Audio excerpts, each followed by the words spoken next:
Beleza? Já estamos online. Boa noite, galera, para quem está chegando. Bom dia, boa tarde, boa madrugada para quem for assistir depois.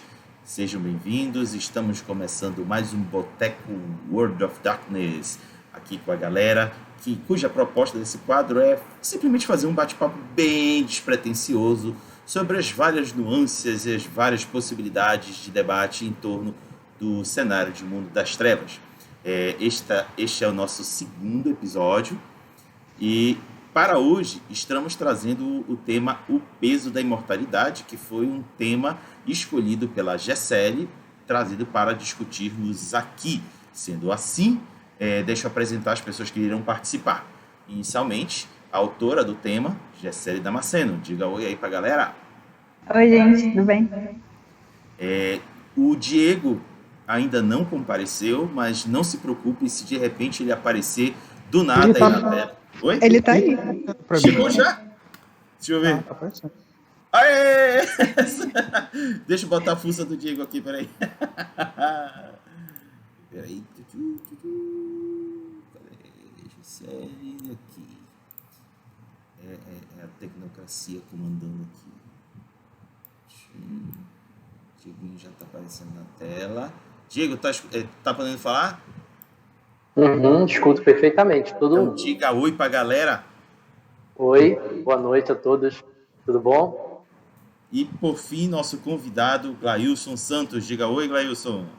Olá, salve aí todo mundo. Beleza, esses são os 4 participantes deste boteco em que irão botar todas as suas ideias em torno do tema. Sendo assim, vou passar o comando a Gessele, que hoje é ela quem manda aqui na parada. Gessele, tá contigo. Yay! Então, vamos lá. Esse tema, na verdade, ele já vem na minha cabeça desde o episódio passado. Só que como o episódio é tão rápido que eu fiquei, meu Deus, não falamos do que eu queria falar no episódio passado, eu trouxe para esse. Eu estava lendo um dos contos e, na verdade, 2 contos tratam especificamente sobre a imortalidade e eternidade, né, dos seres do mundo das trevas. E um deles me chamou a atenção. Eu não vou ler todo o conto, mas eu vou ler esse trecho em que ele fala sobre a perspectiva dele da noite, como ela passa rápida. Ele fala assim: meu check-up da realidade chegou rapidamente. Percebi o quão curta é todas as noites. Ainda precisamos sobreviver, como qualquer pessoa, mas quase não há como fazê-lo de forma inofensiva e inofensiva ao mesmo tempo. Eficiente e inofensiva ao mesmo tempo. Chega de tomar café da manhã no quiosque a caminho do trabalho. Toda noite passa tão rápido que o fluxo do tempo acelera. Havia um cara do outro lado da rua tocando harmônica de vez em quando. Comprei um sanduíche para ele 1 ou 2 vezes. Demorou um tempo para perceber o quão rápido ele ficou velho e depois de um tempo desapareceu. E eu continuei o mesmo. E eu achei tão... Em 2 linhas ele falou sobre a vida de uma pessoa, né, que ele passou por essa pessoa e ele viu 2 vezes e na outra vez ele já estava velho e do nada já desapareceu, ou seja, ele tinha morrido. Então foi uma coisa que eu pensei, de que forma a gente trata a imortalidade dentro dos nossos jogos ou dentro do mundo das trevas, não só como vampiro, né, porque vampiro obviamente que todo mundo pensa, mas tem as múmias, tem as aparições, tem que lutam também para se manter viva, né, através da memória, de sentimentos. Mas tem também as fadas. E é isso que eu queria trazer para vocês hoje. Eu queria primeiro que o Diego começasse falando a perspectiva dele sobre a imortalidade no mundo das trevas. A cara. Bem, a imortalidade do mundo das trevas, ela pode ser vista de 2 pontos de vista, né? Nós temos o ponto de vista do anacronismo, né? Porque vocês estão conseguindo me escutar bem, né? Só para testar. Então, nós temos a dificuldade como pessoas e jogadores, até porque nós fazemos isso por lazer, né? Nós não somos profissionais disso, de poder interpretar personagens de outras épocas, né? E quanto mais distantes essas épocas elas são, mais difíceis, mais desafiadores são a interpretação desses personagens, né? Como que um personagem nascido há 1000 anos atrás e transformado em um ser sobrenatural, ele ainda, como seria a interpretação dele nos tempos atuais, né? Esse é um dos desafios e é um dos mais importantes, né? Sobre a questão da passagem do tempo, talvez Gessele e os demais que estão aqui, é possível tirar experiências da própria vida humana, que é finita, para a gente poder lidar com a imortalidade. Eu vou exemplificar. À medida que os anos se passam na nossa vida pessoal, nós vamos cada vez mais tendo acesso a diversas áreas no meio social, no trabalho, no estudo, em família, e à medida que os anos se passam, fica cada vez mais difícil dar atenção para todos, fica cada vez mais difícil estar em todos os eventos sociais, participar da vida de todos, poder curtir cada uma dessas pessoas. E quanto mais pessoas você conhece e você estabelece laços, isso cada vez fica mais difícil. Então, tirando, por exemplo, uma experiência própria, eu encontrei um familiar que eu não vi há mais de 20 anos. A última lembrança que eu tenho dele era quando ele tinha 10 anos de idade. Hoje ele já está com 30 e poucos anos.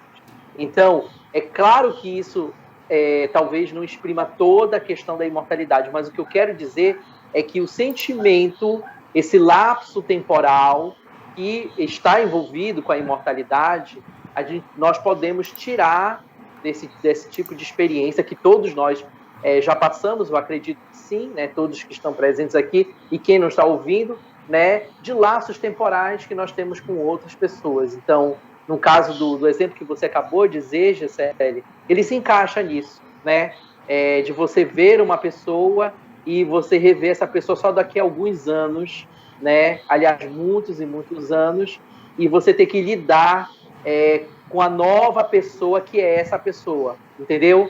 Porque quando eu conhecia, por exemplo, a pessoa com 10 anos de idade, é óbvio que ela não é mais a mesma pessoa agora aos 30 anos de idade, né? E você percebe que aquela pessoa não é mais a mesma pessoa. Então, esse é um ponto da imortalidade que precisa ser tratado, né?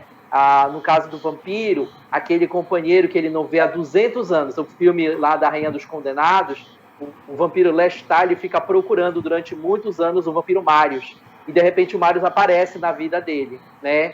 Então, esse é um dos exemplos. No caso de múmia, isso é super comum. Tem múmias que não se veem há séculos, né? Quem dirá milênios, né? E aparições têm a sua peculiaridade especial. Então, eu acho que são dois aspectos da imortalidade que nós precisamos ter atenção. O lapso temporal e o anacronismo. São dois desafios que eu acho que para todos os narradores é trabalhoso, né, tentar ajudar os jogadores e inclusive ele próprio a lidar com isso.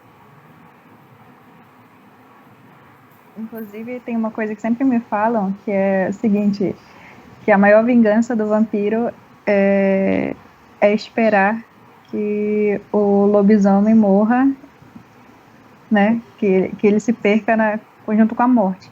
Só que eu já acho que o vampiro, ele também se perde junto com aquele lobisomem, né? O vampiro que era inimigo daquele lobisomem se perde junto com o tempo. Então, até que ponto esperar, tu também tá morrendo junto, né? Inclusive, naquele conto que a Lívia lá, que eu coloquei essa pergunta no Facebook, a galera respondeu bastante ali no grupo de vampiro. E a Lívia me indicou um conto que eu descobri que eu tinha lido há muito tempo. E nesse conto ele fala justamente isso, os filósofos falaram para ele, para esse protagonista do conto, que se o homem fosse imortal, na verdade estava dando para ele infinitas formas de morrer com o tempo. Então, que tipo de morte tu tem, né? Tu morre quando perde alguém, tu morre quando tu perde um objetivo, um significado. É bem interessante. E aí eu queria que o Glailson comentasse isso, porque eu sei que ele tem muito a falar. Não, eu estava pensando, na verdade, sobre o conto que você abriu.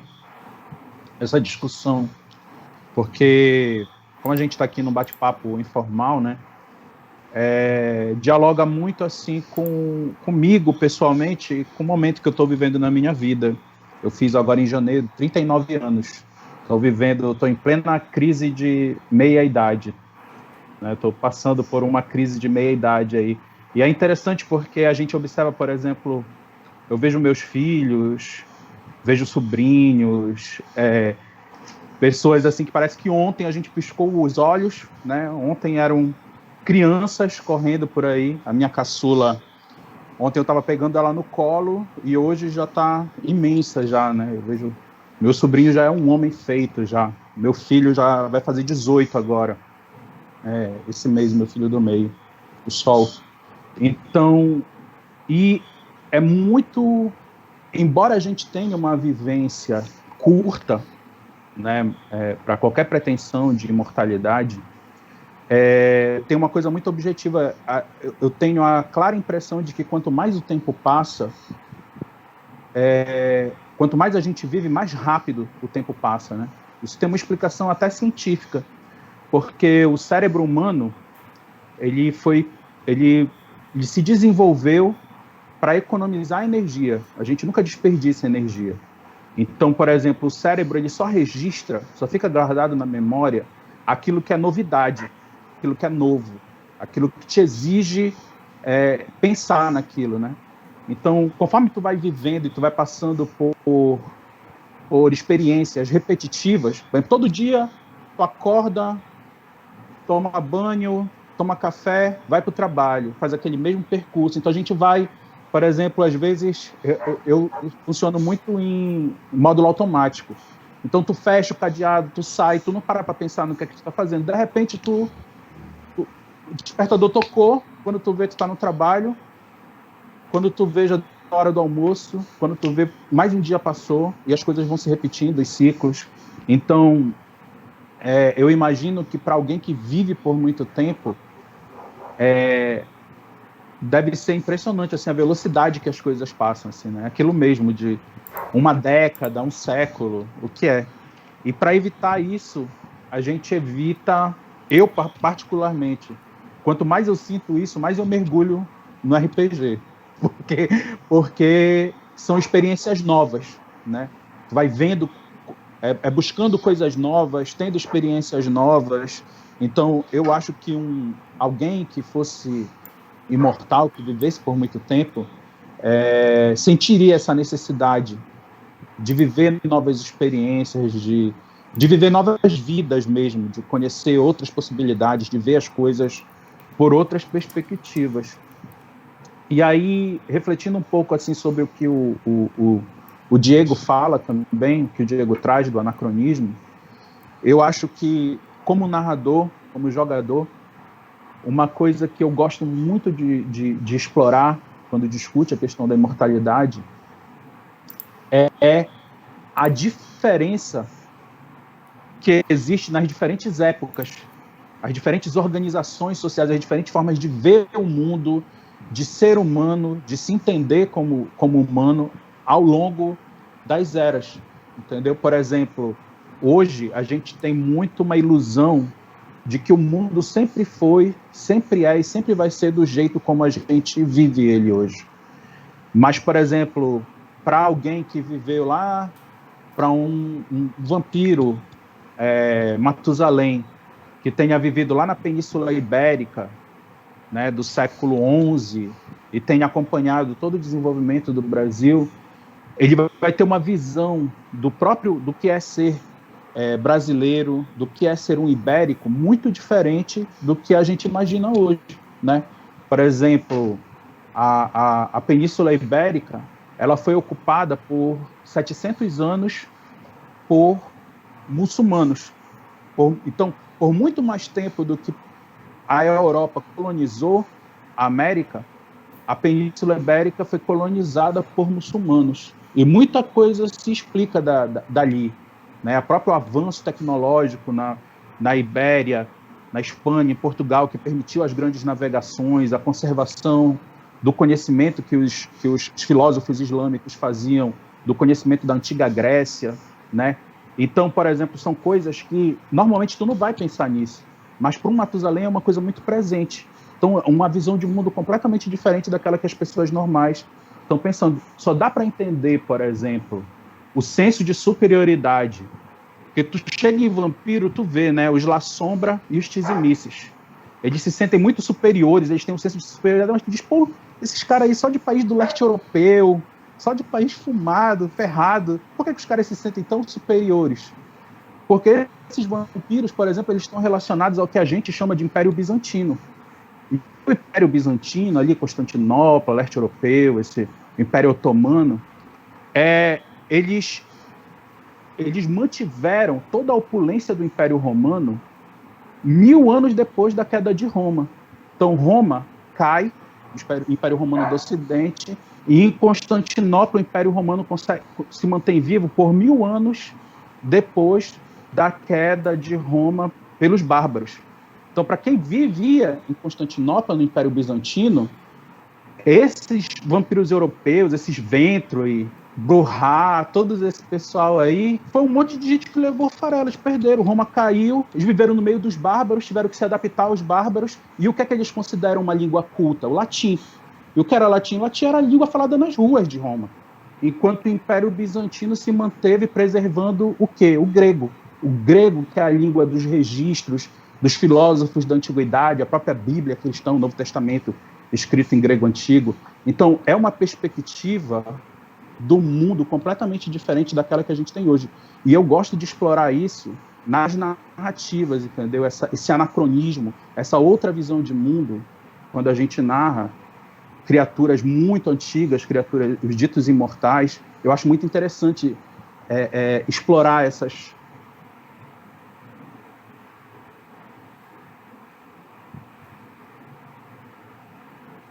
Ninguém para. É o boteco.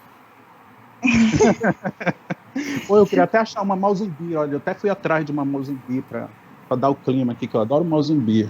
Não sou muito de beber cerveja, mas gosto de Mausenbier.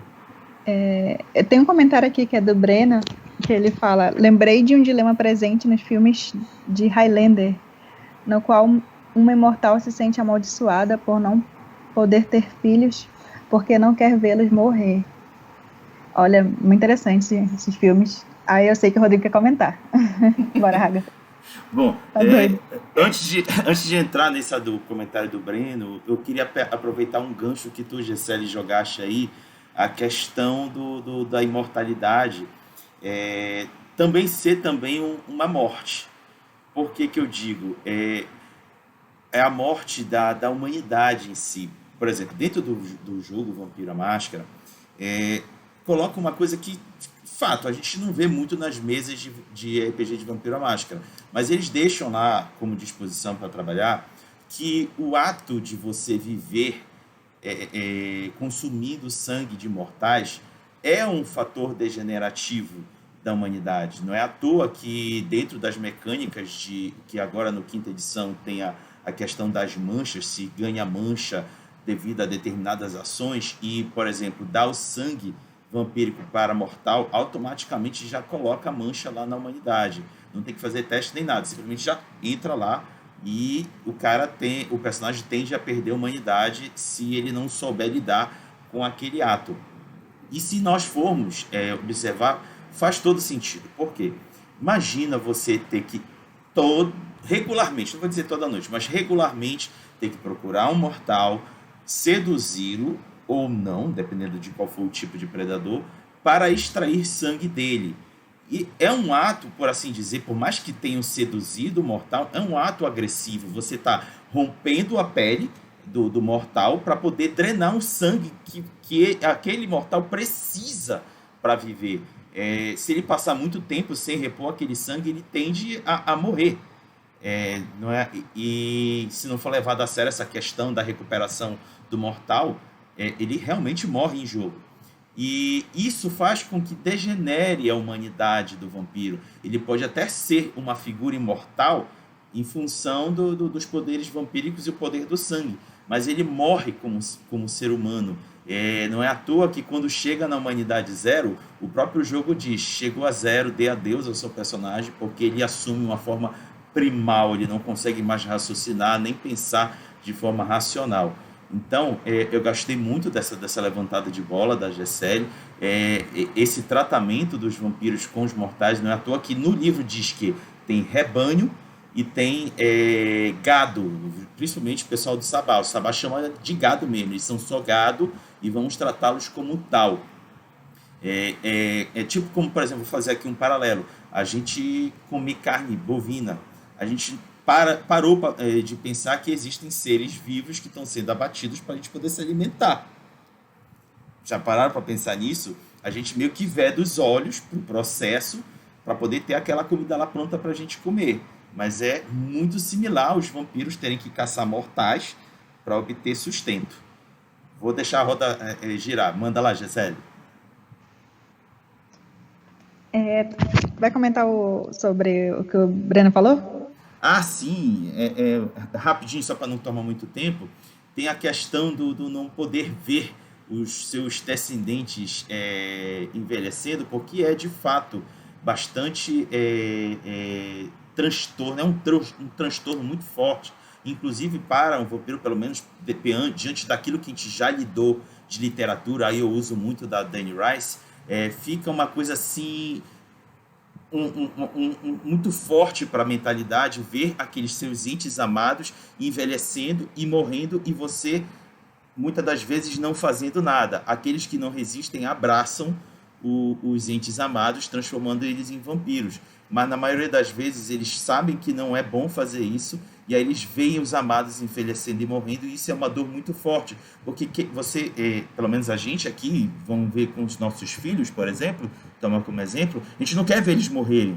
A gente jamais quer ver eles morrerem. É uma dor muito grande ver, ter a ideia sequer de passar na cabeça de ver eles morrerem. Então, imagina um vampiro ver um descendente seu, pensar e ver um descendente morrer. Então, realmente, eu concordo.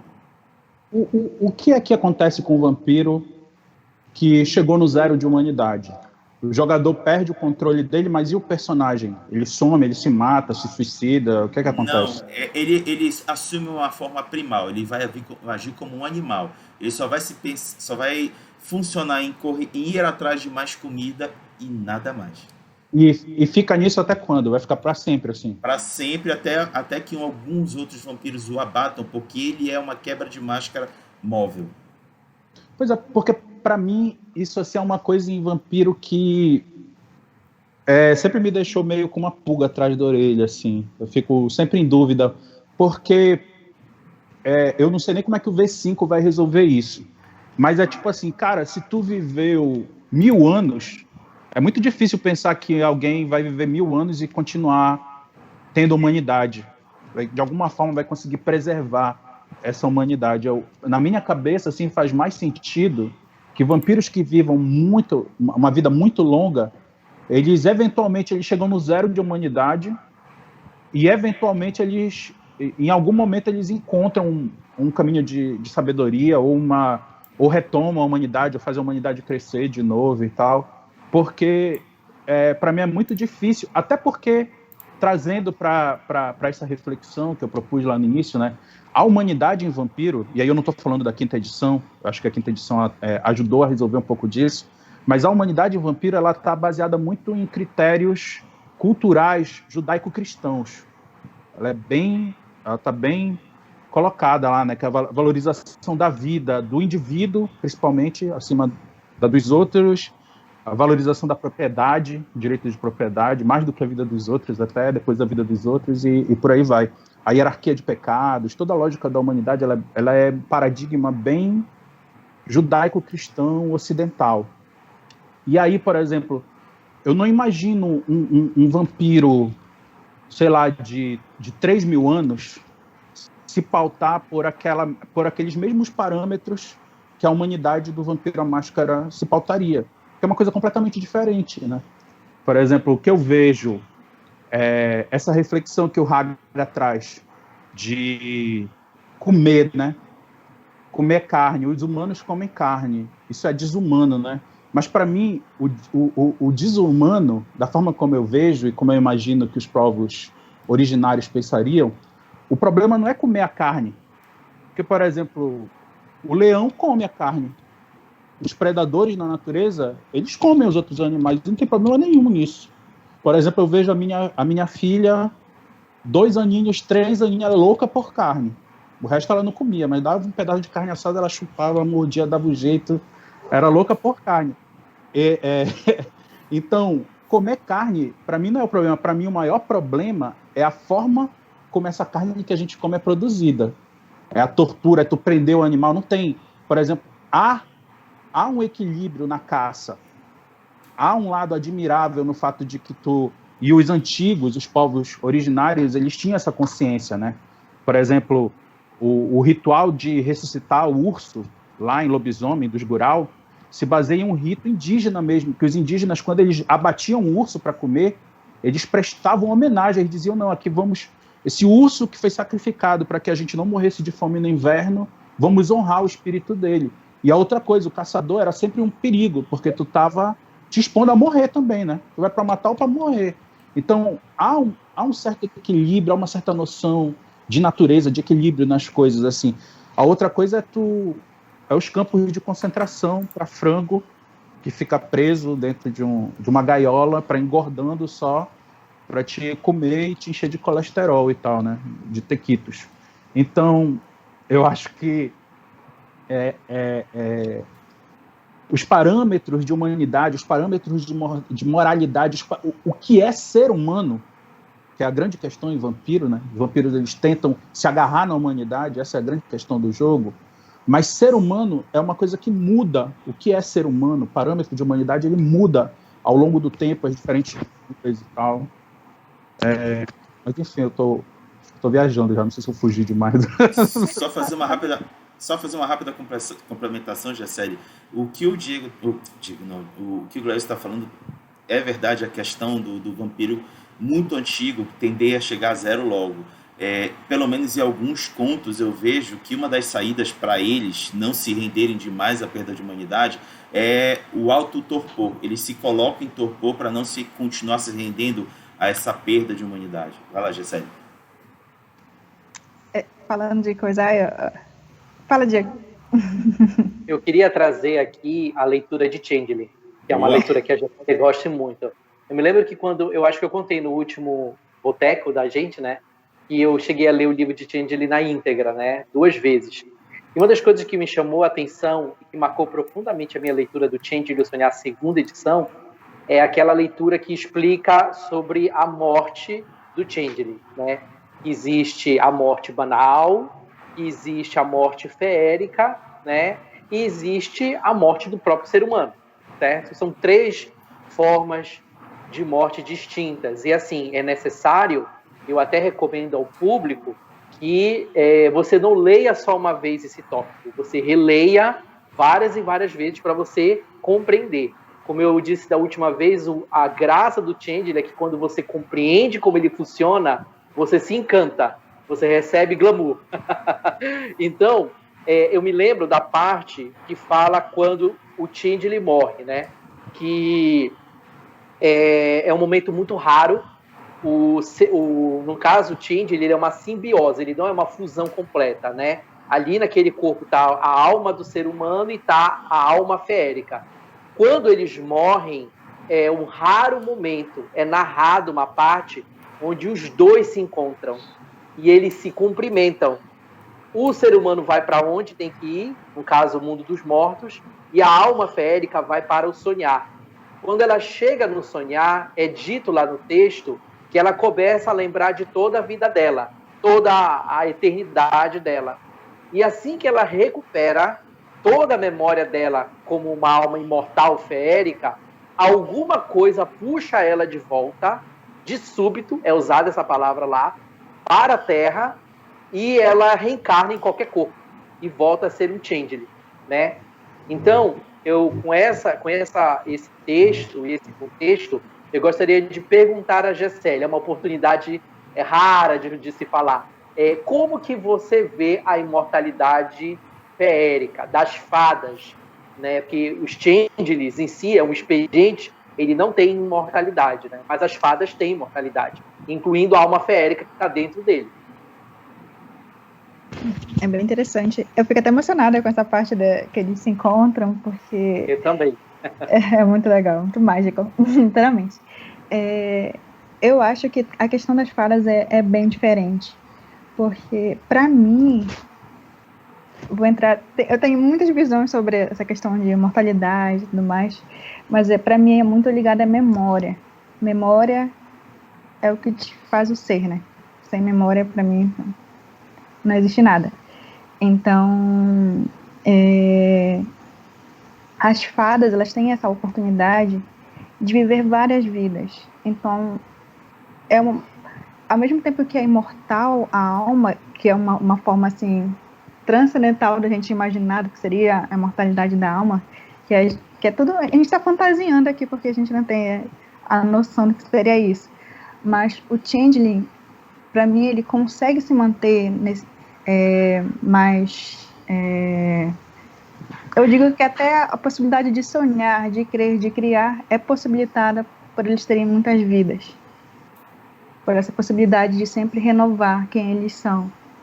E eu não acredito que que a imortalidade das fadas sejam aquela linha, sabe, de eu começo e termino sendo aquela mesma fada. Ela acaba se tornando várias possibilidades dela mesma, e com isso vai se completando com a vida. Ela pode lembrar em determinado momento do que ela foi, mas apenas como um ponto de partida para o que ela pode fazer, para lembrar de alguma essência. Mas a questão de estar anos e anos, milênios ali com aquela memória, e se perdendo com aquela memória, isso não existe, porque ela acaba sempre criando novos laços, criando um novo início para a vida. Então, eu acho que para as fadas é um pouco mais leve do que seria para um vampiro. Não sei o que vocês acham. Eu me lembrei, essa tua fala aí me fez pensar sobre algo que está muito em voga agora na cultura pop, né, por causa do WandaVision, que é o paradoxo de Teseu.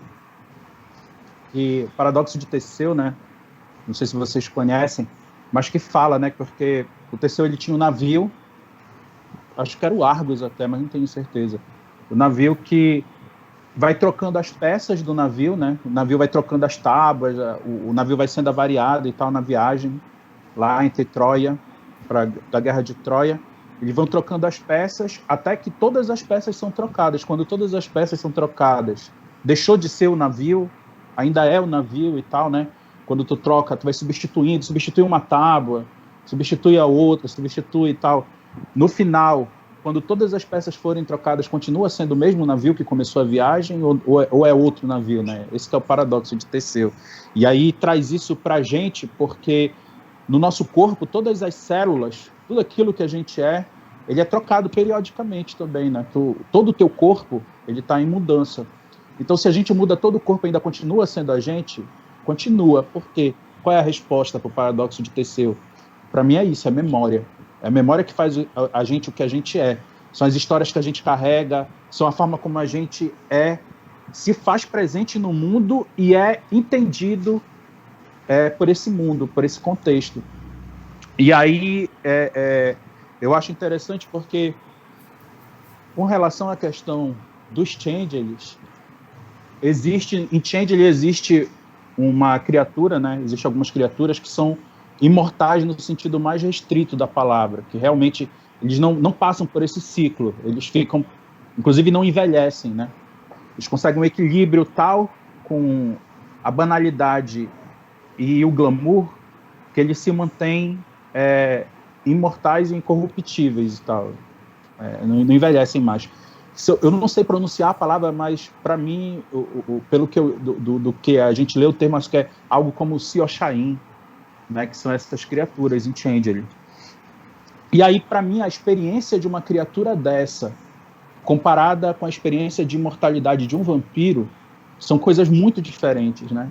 Porque a imortalidade do vampiro, embora eu veja assim, um paralelo entre Changelings e vampiros, porque ambos são meio que sobrevivem de parasitar a humanidade, né? Os Changelings se alimentam dos sonhos, das aspirações humanas. Então é algo mais abstrato, mas dependem, estão ali parasitando. E os vampiros do sangue. Só que o Changeling, ele tem um aspecto positivo de inspirar a humanidade. Ele se alimenta, mas ele inspira, é uma relação mais harmônica, mais simbiótica. O vampiro não, o vampiro ele explora, e não é só o sangue. O vampiro ele explora os recursos, ele explora a influência, ele pede, um vampiro vai sugar até a última gota, não só de sangue, mas a última gota de vida mesmo, né, dos humanos à sua volta para se manter, para sobreviver, para manter a sua eternidade. E, além disso, tem uma outra diferença que eu acho muito interessante, que é o seguinte: o vampiro está condenado a ter uma imortalidade pela metade, porque ele só pode conhecer a noite. Então, o vampiro não sabe o que é uma fila de banco, ele não sabe o que é uma rua cheia de gente, ele não sabe o que é pegar um ônibus. Muito dos aspectos do que é a vida, como a gente conhece, o vampiro não vivencia, ele nunca vai ver, ele nunca vai ter aquilo, né? Porque a cidade é uma coisa de dia e é outra coisa de noite. As pessoas à noite, a maioria das pessoas está dormindo nas suas camas, nas suas casas. A noite é dos sobreviventes, dos enganosos, né? dos marginais. A noite é um domínio muito diferente, é uma faceta da vida, mas não é toda a vida. E um Changeling, esse Filochain, ele já tem uma visão mais plena, da vida, do mundo e das pessoas, porque a sua condição exige que ele mantenha o equilíbrio entre a banalidade e o glamour. Então ele precisa ter um emprego, ele precisa ter uma vida, ele precisa ser uma pessoa. Então imagina alguém que tem que viver nessa linha tênue entre o que tem de mais mágico e abstrato no mundo e o que tem de mais banal e cotidiano e tal. Então ele é uma eternidade muito mais plena, muito mais harmônica, muito mais equilibrada e, eu diria, potencialmente muito mais sábia do que a eternidade que o vampiro vivencia. E aí, só para fechar, que eu falo pra caramba, mas é porque eu queria... Quando eu falo de memória, também eu lembro de Mokolé. E o Mokolé, no mundo das trevas, é outra possibilidade.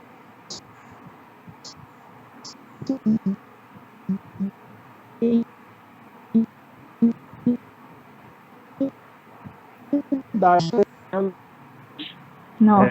O Mokolé lembra dos dinossauros, o que era antes e tal, dos primeiros mamíferos que caminharam sobre a Terra. Então ele leva a imortalidade para um nível, outra coisa completamente diferente, né? Que eu gosto muito, que é a minha paixão, assim, eu sou apaixonado, né? Vocês sabem, por lobisomem, Mokolé, assim. Eu adoro dinossauro também.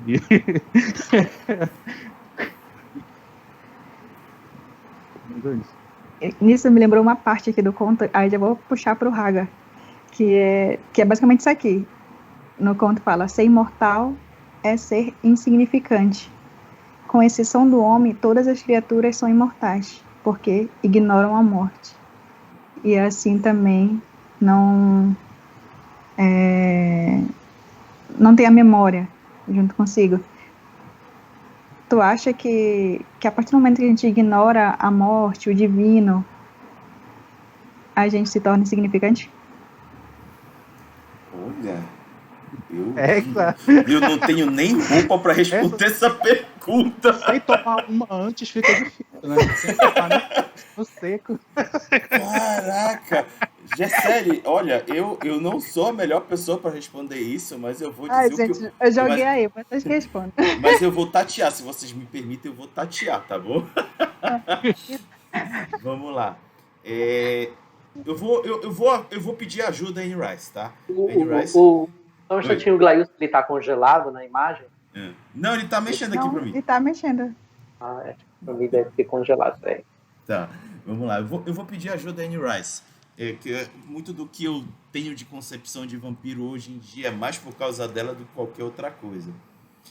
Se é a melhor visão, eu não tenho também propriedade para dizer, mas é aonde eu me baseio.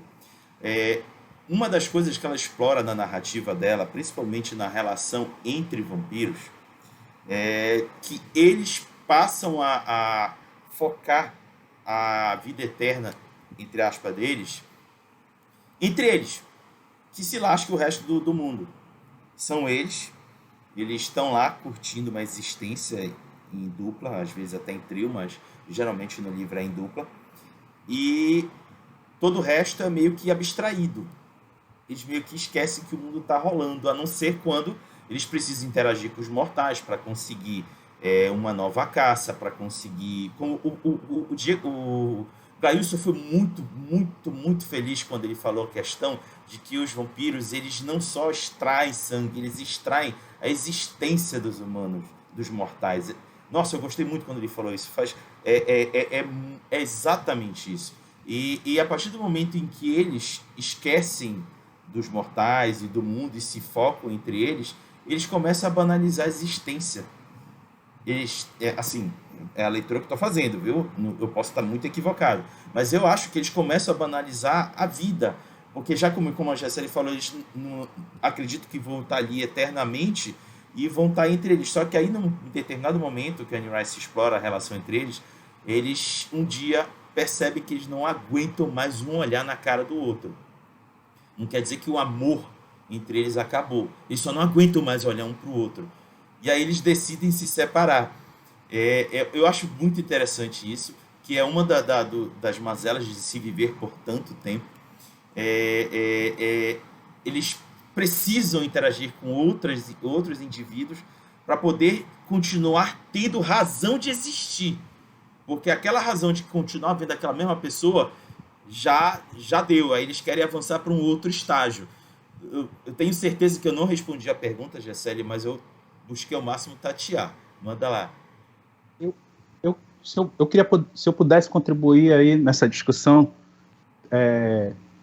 tem um filósofo que eu gosto muito.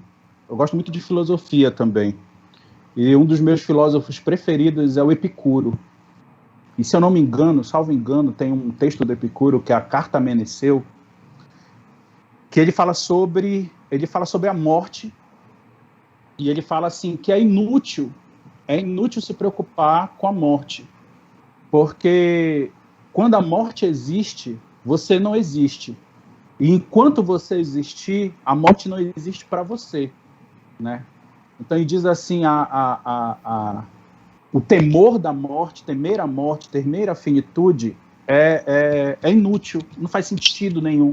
O homem sábio não deve temer a morte, não deve se preocupar com isso. E aí eu acho assim, a finitude, porque na verdade a imortalidade ela não existe, né? Por mais que um vampiro viva milhares de anos, ele não é imortal. Basta ele encontrar com um Garou, já era. Encontrou. Mas se ele enfrentar... ele não morre de morte morrida, né? Mas ele vai morrer de morte matada. E isso morte serve para qualquer um. Acho que, com exceção de múmia, talvez, no mundo das trevas, com exceção das múmias, não existe uma imortalidade real. O mais próximo disso seria, eu acho, que o das múmias. Depois o Diego pode falar melhor do que qualquer um sobre isso. Mas... na verdade, eu acho assim, a existência desses pretensos imortais, ela é uma existência trágica, por natureza. Por quê? O vampiro é uma existência covarde, inevitavelmente, porque o vampiro ele tem que estar sempre evitando. Eu acho engraçado o jogador de vampiro que quer sair na porrada com todo mundo, quer usar disciplina e fazer... Porque o vampiro é o seguinte, o vampiro morreu, bicho, acabou. Né?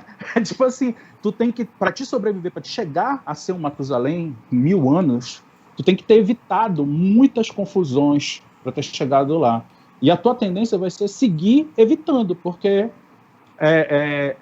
tu sabes que a tua imortalidade ela é tênue, ela pode ser colocada um ponto final. E acho que esse é um grande temor, né? Porque é tudo que eles têm, é tudo que lhes resta, tudo que resta para um Matusalém é a vida dele, e ela pode ser tirada. Ele não é imortal absoluto.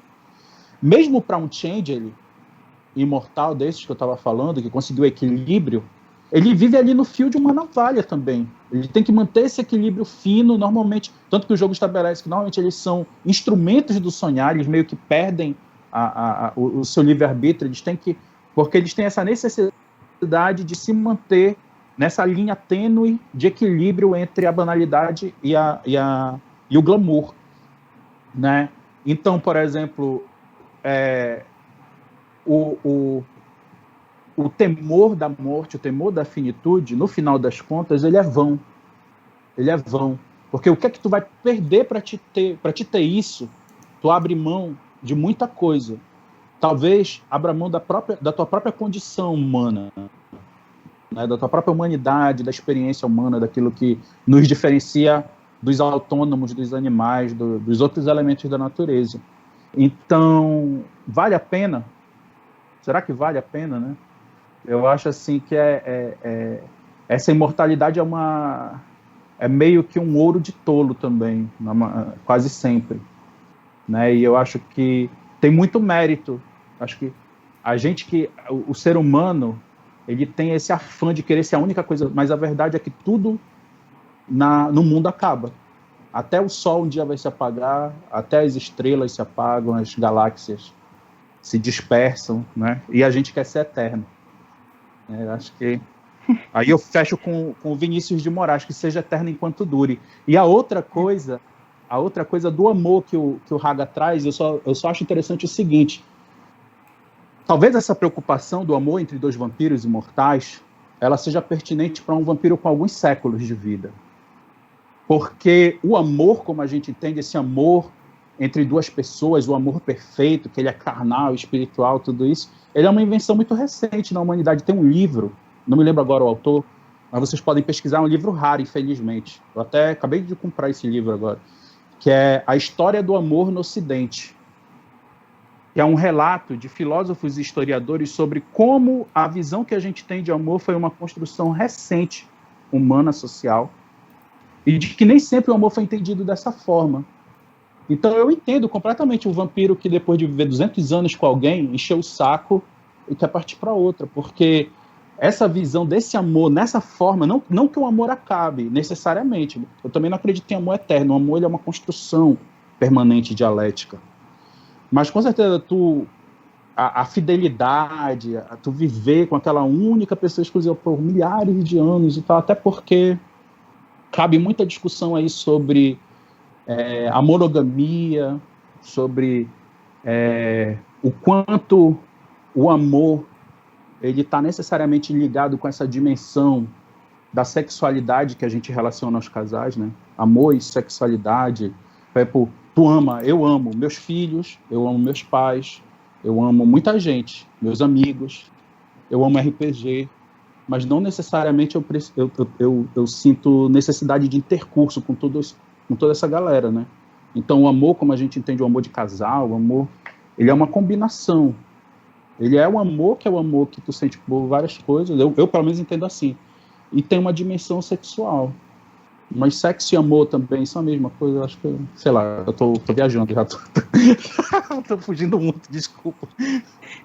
É boteco. Só faltou a cerveja. Eu sei que o Diego... Tu tá aí, Diego? Eu tô escutando tudo. Tá, então comenta.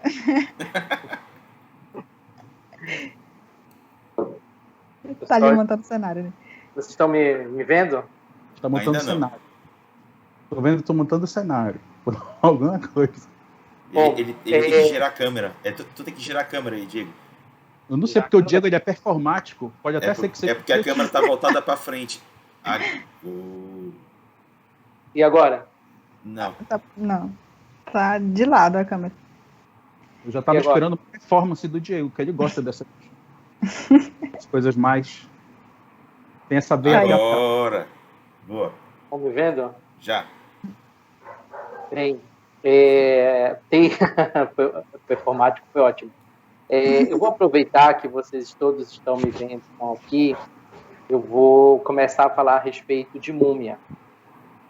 E eu vou ler para vocês, eu tenho uma contribuição, vocês conhecem aqui, né, o Neto Assup, ele é um dos especialistas, eu considero um dos maiores de Múmia Ressurreição do Brasil, e ele compartilhou comigo uma tradução que ele fez recentemente de um trecho do Guia do Jogador de Múmia. E aí é um trecho curto. Eu gostaria de convidar vocês, os que estão nos ouvindo, a prestarem bastante atenção. Então, nesse momento, eu vou ser performático. Eu gosto, eu admiro muito essa veia do Diego. Eu queria ser assim. Para mim, narrar.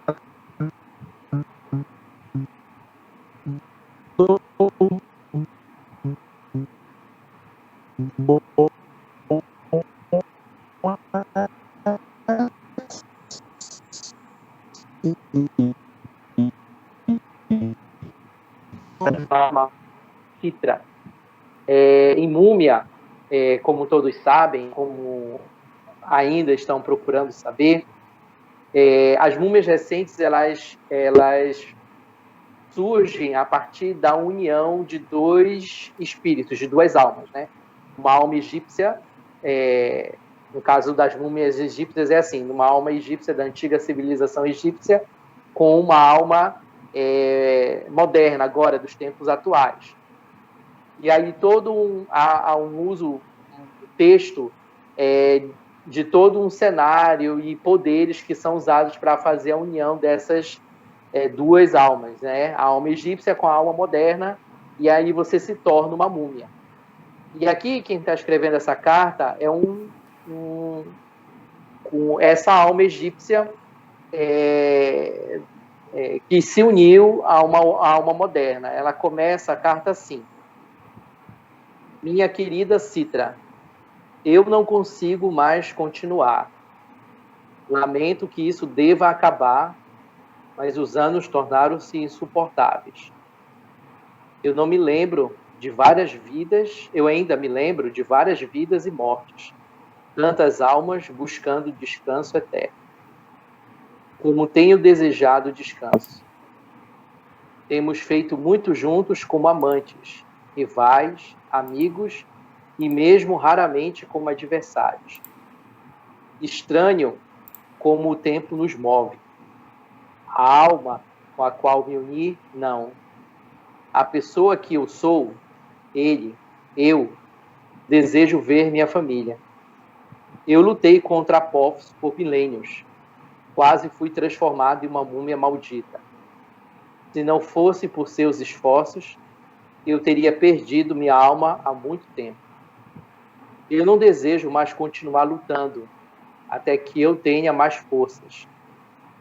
Eu desejo encontrar algo que está perdido além das trevas, da cidade de Amente. Sinto que deve existir algo além do Oblivion, ou seja, além do esquecimento. Se não tiver, estarei pronto para abraçar o esquecimento e ficar em paz. Desejo ter o silêncio mais uma vez, como era antes de minha primeira vida. Estou cansado, estou amargurado, estou desesperado. Sei dessas coisas, mas não desejo mais lutar contra elas. Adeus, meu amor. Minha memória favorita de todas as minhas vidas é a memória de nosso primeiro encontro ao longo do Nilo. Espero que você aprecie essa lembrança. Não chore, mas seja feliz. Finalmente deixe o serviço de Osíris com um coração lavado e esperançoso.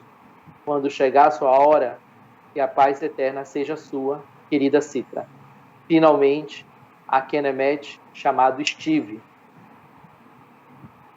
Então, essa carta que ele escreve para Citra, né? E ele se chama atualmente Steve, né? Quando você nasce com uma nova múmia, você adota uma nova identidade, é tudo novo. Então, ele se chama Steve, e a alma egípcia que há dentro do corpo de Steve é Akenamet. E é o Akenamet que escreve essa carta, né? E ele aqui está retratando para Citra, que deve ser uma múmia antiga, a qual ele vem convivendo por muitos e muitos anos, que ele não aguenta mais, né? Que ele não suporta mais essa vida, que essa existência dele de muito e muito tempo como um ser eterno e um ser que vem lutando contra aí essa entidade chamada Apophis, que é o grande antagonista no jogo de múmia, né? Então, aqui se falou basicamente entre laço temporal, né, e laço e anacronismo, mas nós demos muitos exemplos a respeito de laço temporal. E nesse caso aí da carta,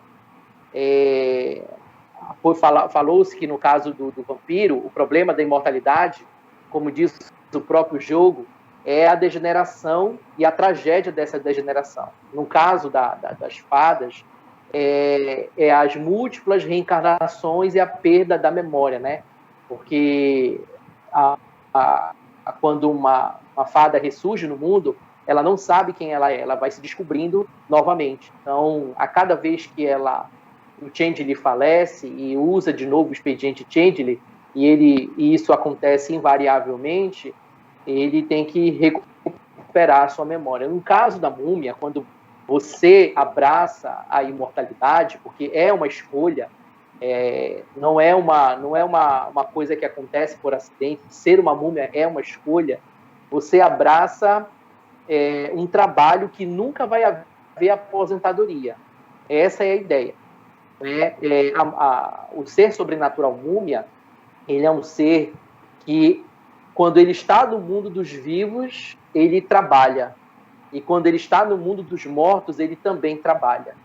Então, dentro do jogo, sempre vai haver narrativas, a depender do narrador, claro, e aonde a múmia estiver, ela vai desempenhar funções e mais funções e mais funções, porque o jogo ele gira em torno das múmias tentando salvar o mundo, né, salvar a si próprias, o mundo, a sua civilização, a humanidade, dela ir para a destruição, dela ir para a corrupção. Só que isso não é feito de forma simplória e infantilizada, né? Tanto que o tema da múmia é responsabilidade. É um tema, um tema principal de múmia. Em você está o peso de uma responsabilidade por todos os anos da existência eterna que você tem para você lutar contra essa entidade maligna, e não com ela diretamente, mas com a influência dela em todos os níveis e todos os graus que acontece dentro do múmia, né, dentro do mundo físico e também do mundo dos mortos. Então, é bem difícil trabalhar esse tema, né, de múmia. Inclusive, no próprio manual é dito que as múmias, com o tempo, elas precisam tomar cuidado com a desesperança, com o desespero, né? E não sentir que a sua condição é uma condição amaldiçoada, muito pelo contrário. Sentir que a sua condição é uma condição abençoada. No entanto, o peso dessa eternidade é muito forte. Saber que de você depende muitas coisas, mesmo que você faça pelas sombras, e você vê que lutando, né, ainda não consegue chegar na vitória definitiva, que isso se arrasta por séculos e séculos, isso aí é um peso enorme para se lidar, né? E o divertido do jogo é que você pode explorar a vários períodos de tempo da nossa história, lidar com alguns problemas e, de quebra, ter aqueles benefícios sobrenaturais que todo mundo gosta de lidar. É isso. Gente, foi muito legal a conversa. Eu não sei se alguém quiser dar uma mensagem rapidinha, Dailson, Raga. Eu achei muito interessante a mensagem que o Diego leu, e eu me lembrei de um relato que também eu acho muito emocionante, e ele traz uma visão muito particular e diferente sobre amor, que eu acho interessante a gente deixar para a gente refletir um pouco sobre isso, como no tempo e diferentes culturas a visão de amor ela muda, né? O relato é o seguinte, é o relato de um missionário jesuíta que está fazendo um relato sobre os povos nativos no Canadá. Se não me engano, quando ele chega no Canadá, ele vai fazer um relato sobre os povos indígenas dali, os povos nativos, e ele relata o seguinte, que os índios eles não casavam, eles não tinham casamento, os casamentos eram coletivos, e as crianças, elas não tinham pais.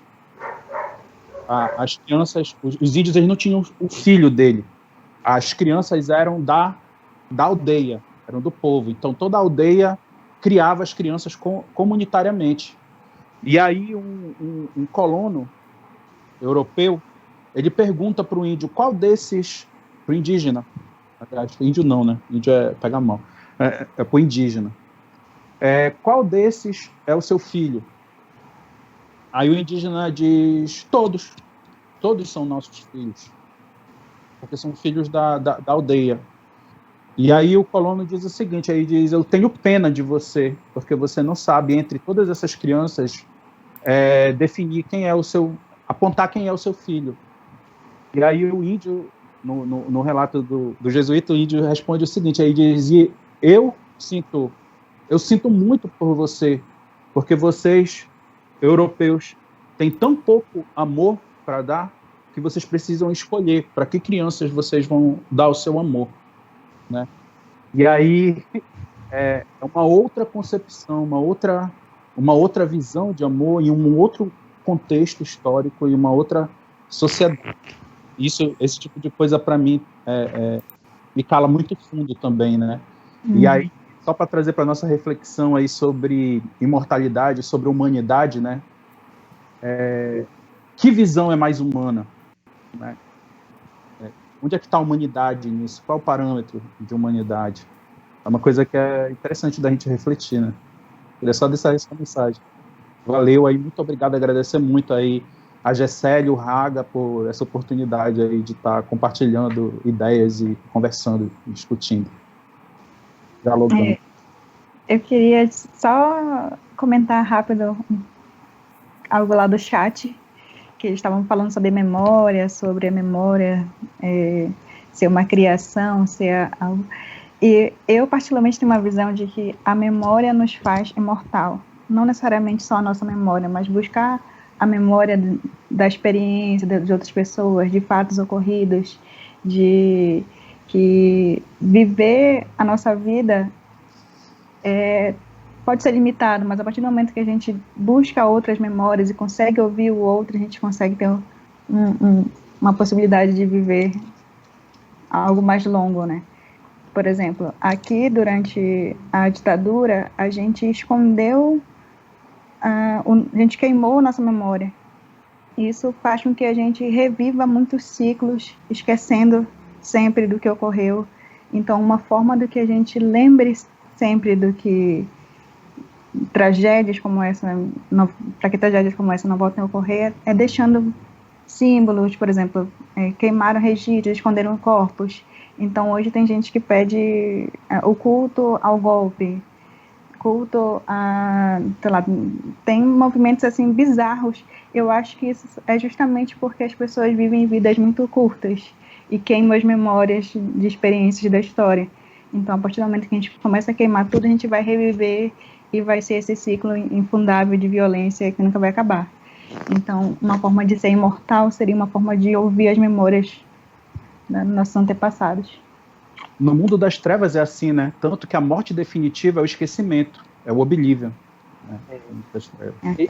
Eu gostaria de agradecer mais uma vez a oportunidade de estar aqui com a Gessele, foi um tema excelente para trabalhar sobre a imortalidade, né? Podemos falar um pouco sobre anacronismo, o Glaício expôs muito bem, e todos nós expomos bastante sobre o laço temporal. Eu gostaria de agradecer a todos pelas contribuições. Eu vou agradecer especialmente ao Neto, que me ajudou mandando esse texto para mim, e mandando um abraço lá para a mesa de RPG de Múmia Ressurreição, que acontece lá no Discord.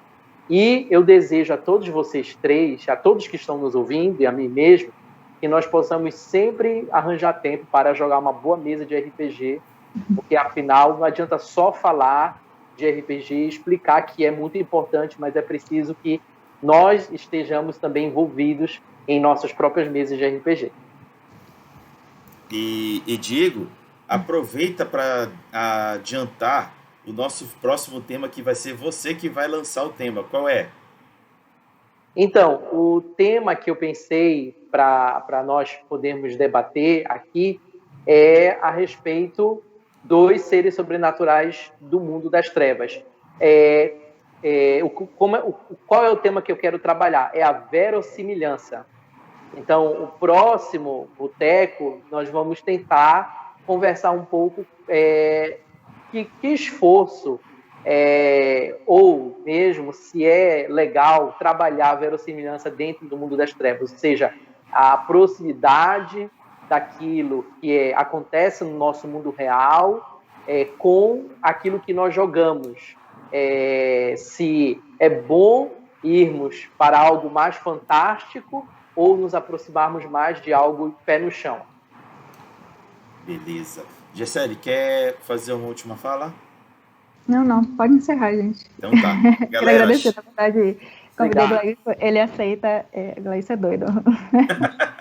Eu gostaria que o Glailson tivesse na próxima, porque eu considero o Glailson uma pessoa que tem bastante fala a respeito desse assunto. Então, se ele pudesse estar com a gente na próxima, seria muito válido. Eu recomendo muito Humberto Eco para ajudar nessa discussão. Tem um livrinho dele, um livreto excelente sobre esse tema, que é 6 Passeios pelo Bosque da Ficção.